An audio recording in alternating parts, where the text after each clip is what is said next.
আর মাত্র 54 দিন, তারপর শুরু হবে ফুটবল বিশ্বকাপ 2026। সো বিশ্বকাপের ইতিহাসে সবচেয়ে বেশি যে বিশ্বকাপটাকে নিয়ে গল্প লেখা হয় বা দিস্তায় দিস্তায় উপন্যাস লেখা হয়েছে বলতে গেলে, সেটি হচ্ছে 1986 বিশ্বকাপ, ডিয়েগো ম্যারাডোনার বিশ্বকাপ, the one man army. So এই বিশ্বকাপের কোয়ার্টার ফাইনালে মুখোমুখি হয় আর্জেন্টিনা বনাম ইংল্যান্ড। এই ফাইন ম্যাচটির আগে ছোট্ট একটু মিসআন্ডারস্ট্যান্ডিং হয় যে কে কোন জার্সি পরবে।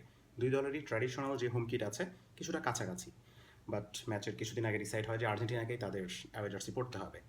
বাট মেক্সিকোর ওই ওয়েদারে তীব্র গরমে আর্জেন্টিনার জার্সিটা, যে অ্যাওয়ে জার্সি ছিল, সেটা কিছুটা ভারী ছিল। সেই জার্সি পরে খেলাটা আসলে কিছুটা অসম্ভবের পর্যায়ে ছিল।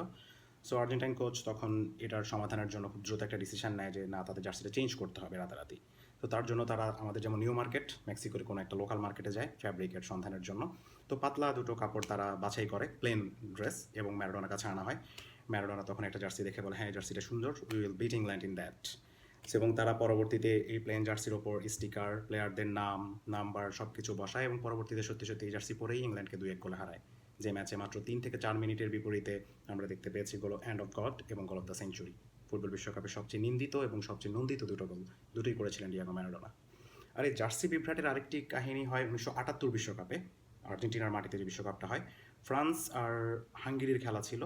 দুই দলেই যখন মাঠে উপস্থিত হয় দেখতে পায় যে দুই দলেরই হোম জার্সি সেম, একদম সেম, তেমন একটা তফাৎ নেই সাদা কালারের। বাট তাদের কারো কাছেই কোনো অ্যাওয়ে জার্সি নেই। তখন খেলাটা কিছুটা ডিলে হয় এবং পরবর্তীতে আর্জেন্টিনার লোকাল একটা ফুটবল ক্লাব থেকে জার্সি ধার এনে ফ্রান্স ওই জার্সি পরে ম্যাচটি খেলে।